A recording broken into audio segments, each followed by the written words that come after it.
तमिलनाडु के बिजली मंत्री को भ्रष्टाचार के केस में ईडी ने गिरफ्तार किया है। यह गिरफ्तारी हुई है वी सेंथिल बालाजी की।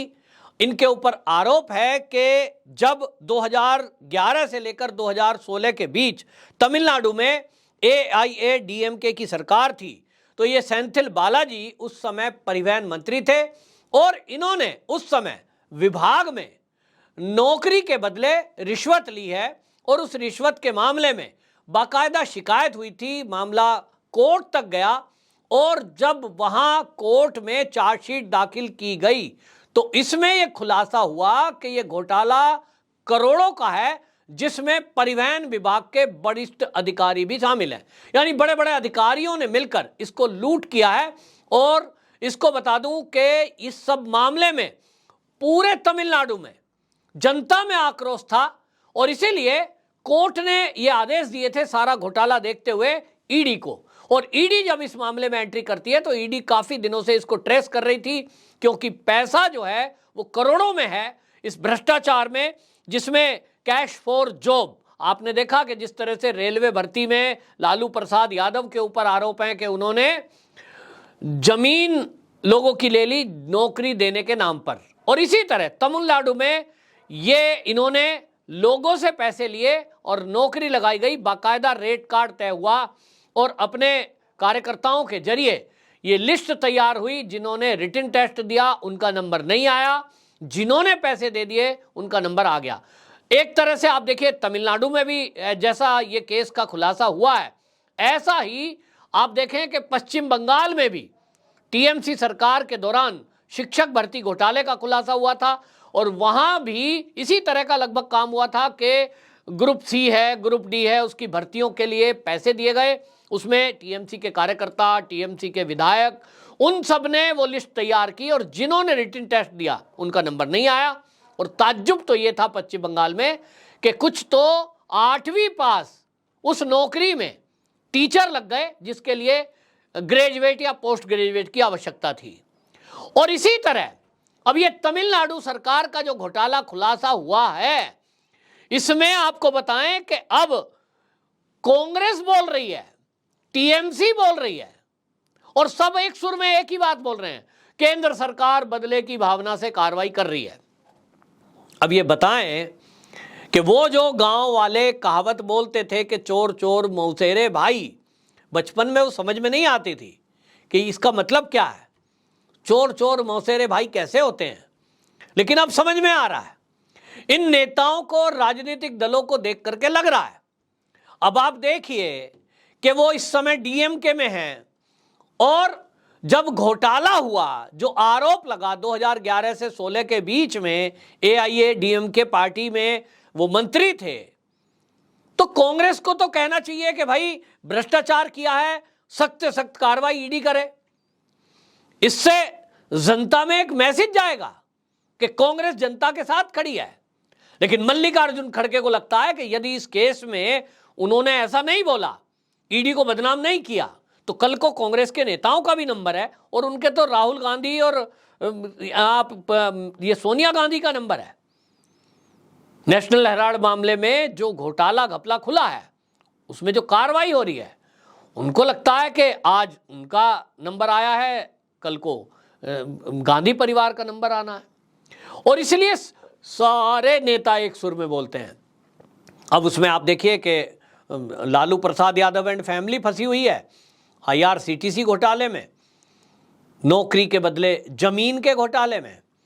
इसी तरह आप देखिए TMC की ममता बनर्जी, उनके तो एक मंत्री जेल में है, कई कार्यकर्ता CBI और ED की कार्रवाई के बाद जेल में पकड़े गए हैं। लेकिन अब ये सारे एक सुर में बोलते हैं। इससे पूरा एक साफ दिखाई देता है कि 2024 के लिए इन विपक्षी पार्टियों के पास कोई एजेंडा नहीं है और केवल एक एजेंडा है कि किस तरह से जो मोदी जी का नारा और मोदी जी का जो अभियान है कि न खाऊंगा न खाने दूंगा, इसके उलट जो ये विपक्षी पार्टियां हैं, इनके कारनामों से तो ऐसा लग रहा है कि इन्होंने तय किया हुआ है कि खाएंगे और खिलाएंगे, अधिकारी भी मिलें, अधिकारी भी खाएं, नेता भी खाएं और जनता परेशान होगी। ये जो अब खुलासा तमिलनाडु का हुआ है, इसमें चार्जशीट जो दाखिल हुई है, ईडी की तरफ से जो चार्ज लगाए गए हैं उसमें पूरी जांच सबूत तथ्य के आधार पर, और उसमें खुलासा किया है कि नेताजी तो पैसे ले ही रहे थे, अधिकारियों को भी उसमें शामिल किया गया था और अधिकारियों के ये पूरी नजर में था कि कोई रिटन टेस्ट नहीं है, कुछ नहीं है, और डायरेक्ट भर्ती चल रही है और पैसे के बेस पर, यानी बंदर बांट हुई है। तो कांग्रेस की जहां सरकारें रहती हैं, चाहे टीएमसी की सरकार है, चाहे जेडीयू और आरजेडी का गठबंधन है, और हमने ये महाराष्ट्र में भी देख लिया, महाविकास आघाड़ी जिसको कह रहे थे वो गठबंधन हमने देख लिया, वहां भी जिस तरह से उद्धव ठाकरे मुख्यमंत्री थे तब जो खुलासा हुआ था कि पुलिस के जरिए उगाही चल रही थी और पुलिस ही उगाही करने जाती थी और मंत्री जी को पैसा चाहिए। कितनी खतरनाक बात है इस देश में जहां भी ये विपक्षी पार्टियां हैं। अब दिल्ली को आप देखिए, अरविंद केजरीवाल जी बैठे हैं तो आबकारी नीति बनाई, उसके ऊपर पता लग रहा है कि साहब बार बार जमानत याचिका रद्द क्यों हो रही है मनीष सिसोदिया जी की, क्योंकि ईडी के पास, सीबीआई के पास उनके विरुद्ध पुख्ता सबूत हैं। अब जब बात इनसे कोई करे कि भाई मल्लिकार्जुन खड़गे जी आप ये कह रहे हैं कि केंद्र सरकार विपक्ष को डरा रही है, तो भाई आप जो है आपके पास तो बड़े बड़े वकील हैं, ये बात आप कोर्ट में कहें कि साहब अमित शाह जी ने तो ईडी को जबरदस्ती भेज दिया, हमारे जो ये सेंथिल हैं ये तो बड़े ईमानदार थे, सेंथिल बालाजी ने तो कोई अपराध किया ही नहीं है, ये तो बड़े पाक साफ हैं। तो आप जज को बात करो ना, वहां जाके जज साहब की संतुष्टि करो, उनके सामने सबूत रखो। लेकिन नहीं, इनको राजनीति करनी है और सब एक दूसरे का हाथ पकड़ करके खड़े हो जाएंगे ये दिखाने के लिए, देखिए भाई हमको सताया जा रहा है, नैरेटिव बिल्ड किया जाएगा। देश के अंदर इनके नेता मल्लिकार्जुन खड़गे बोलते हैं, यहां ममता बनर्जी बोल रही हैं, चाहे वो तेजस्वी यादव बोलेंगे, और आप देखें राहुल गांधी विदेश में जाकर के यही बात बोलते हैं, भारत के अंदर तो लोकतंत्र नहीं है, भारत के अंदर तो न्यायपालिका को कुचला जा रहा है, मीडिया की जबान बंद की जा रही है। कोई ये नहीं पूछता राहुल गांधी जी आप ये बताइए 65 साल आप सत्ता में रहे, उस 65 साल जब आप सत्ता में रहे थे तब कितनी बार ऐसा हुआ कि मीडिया को बोलने नहीं दिया? इमरजेंसी कौन भूल सकता है? तो क्या आज किसी मीडिया चैनल के पत्रकारों को इसलिए जेल में डाला जा रहा है कि वो मोदी का कहीं बुराई कर रहे हैं या अमित शाह के बारे में कुछ बोल रहे हैं? एक भी उदाहरण बताए कांग्रेस कि किसी पत्रकार ने कहीं खड़े होकर भाजपा शासित राज्य की या तो कोई पोल खोली हो या केंद्र के सरकार के बारे में कुछ बोला हो? और आए दिन हो रहा है, कई चैनल ऐसे हैं जो लगातार मोदी सरकार की नीतियों के बारे में भ्रामक जानकारी देते हैं, फेक न्यूज फैलाते हैं, यहां तक कि कई बार तो देश के अंदर देश विरोधी एक्टिविटी भी करने वाले लोग हैं।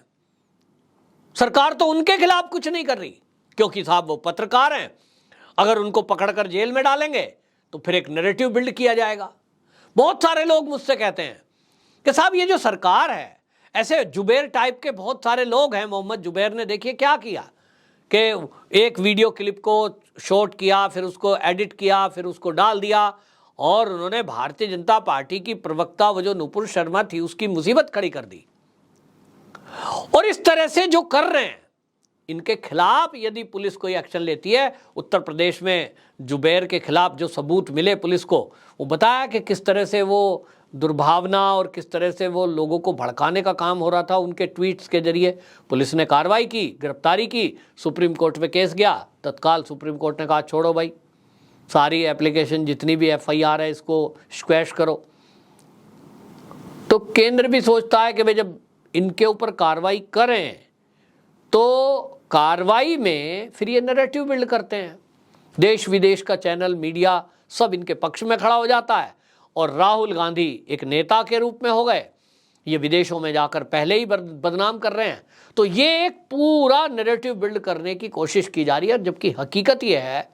कि सीबीआई हो या ईडी वो कोर्ट में जाकर के अपने प्रमाण प्रस्तुत करती है और फिर जज साहब इस बात को देखते हैं, वो तय करते हैं कि बंदे को जेल भेजना है या इनको जमानत देनी है। अब उन्होंने देखा है, अब जिस मामले में इनको बताऊं कि अभी जो गिरफ्तारी हुई है उनको 28 जून तक न्यायिक हिरासत में रखा है, अब ये किसने कहा है? कोर्ट के आदेश है साहब। एमपी एमएलए कोर्ट में इनका फास्ट ट्रैक में केस चलेगा और कोर्ट ने सारे दस्तावेज देखने के बाद जो घोटाला हुआ है वो तो कोर्ट के आदेश पे ही ईडी को ट्रांसफर हुआ है केस। प्रारंभ में तो, शुरुआत में तो वो जांच पुलिस ने ही की थी, एफआईआर हुई थी, कोर्ट में लोग पहुंचे थे। तो अब जिस तरह की बातें आ रही हैं, हालांकि मैं एक बार फिर से ये बता दूं, कहीं ना कहीं भारतीय जनता पार्टी ये जो नैरेटिव फैलाते हैं इस तरह का, ये जो भ्रम पैदा कर रहा है विपक्ष, इसको काउंटर करने में कहीं ना कहीं वीक है, उस तरह का काउंटर नहीं कर पाती। भाई जिस तरह से अभी ये विपक्षी पार्टियां खड़े होकर कह रही हैं, तो हम कह रहे हैं कि ईडी के सूत्रों से इकट्ठा करें सबूत और इस बात को मजबूती से रखें कि भाई ये जो संथिल को पकड़ा गया है ये कोई इसलिए नहीं है कि वो केंद्र के में बीजेपी सरकार है तो यहां अब चुनाव आने वाले हैं इसलिए। ये है घोटाला, ये लोगों ने कंप्लेंट की थी और ये इनसे बरामद हुआ और यही नहीं पकड़े गए, कोई अकेले ये थोड़े ही हैं, इसमें 46 लोगों के नाम है, 46 लोगों का चार्जशीट में नाम है, जिसमें कई बड़े बड़े अधिकारी हैं। तो कोई एक नेताजी के खिलाफ थोड़ी ही हुई है और इसलिए ये जो गिरफ्तारी हुई है इसमें बौखलाहट दिखाई दे रही है पूरे विपक्षी पार्टियों को। अब ये लग गया है, अब जिसने गलती की होती है ना तो उसे पता है मैंने घोटाला किया है, भाई आज नहीं तो कल मेरा भी नंबर आएगा, तो वो पता सबको है कि भाई आज नहीं तो कल नंबर आना, और इसलिए क्या करें, एकजुट हो जाओ। वो जो आप कभी कभी देखते हैं, अभी कुछ दिनों में होने वाला है, 23 तारीख को पटना में विपक्षी पार्टियों की फिर से मीटिंग है, नीतीश कुमार जी ने बुलाई है। अब नीतीश जी का जो पुल गिरा है वो गंगा में, पहली बार हवा से गिर गया, अब की बार पानी से गिर गया। तो ये जो खड़े होकर फोटो खिंचवाते हैं ना ऐसे हाथ पकड़ के, मुझे तो वो एक चीज बस दिखाई देती है कि ये डर की वजह से हाथ पकड़ लेते हैं एक दूसरे का कि भाई तेरा नंबर है, मेरा नंबर है, सबका नंबर है, इसलिए सब एकजुट हो जाओ, ताकि डराओ मोदी को कि हम सब साथ हैं, सारे साथ होकर लड़ेंगे। ताज्जुब की बात यह है कि अरविंद केजरीवाल जी जिस कपिल सिब्बल को महाभ्रष्ट कह करके गालियां देते थे और उसकी लिस्ट दिखाते थे यहाँ सरेआम आंदोलन में, उन्हीं के साथ प्लेटफॉर्म साझा करते हैं और कहते हैं साहब कपिल सिब्बल जी आपका बहुत बहुत धन्यवाद। खबरें ये आ रही हैं कि आम आदमी पार्टी के ही कोटे से अगली बार वो राज्यसभा जाने वाले हैं। तो कुल मिलाकर के विपक्ष में कोई नैतिकता नहीं है, कोई सिद्धांत नहीं है, कोई राजनीतिक एजेंडा नहीं है उनका, पब्लिक के लिए कोई व्यूज नहीं है, ओनली एक सूत्री कार्यक्रम है कि किस तरह से भ्रष्टाचार के केस दर्ज होने के बाद जेल जाने से बचा जा सके। तो विपक्ष को लगता है कि जेल तो एक ना एक दिन सबको जाना ही पड़ेगा जिन्होंने भ्रष्टाचार किया है। तो एक सूत्री कार्यक्रम यह है कि अगर मोदी सरकार 24 में हट जाए केंद्र में और केंद्र में विपक्षी पार्टियों का दबदबा हो जाए, सरकार उनकी बन जाए, तो फिर जेल जाने से बचा जा सकता है। तो देश की जनता को तय करना है कि उनको भ्रष्टाचारियों को सत्ता सौंपनी है या ऐसे व्यक्ति को कंटिन्यू करना है जो न खाऊंगा न खाने दूंगा सिद्धांत पर चल रहा है। वंदे मातरम।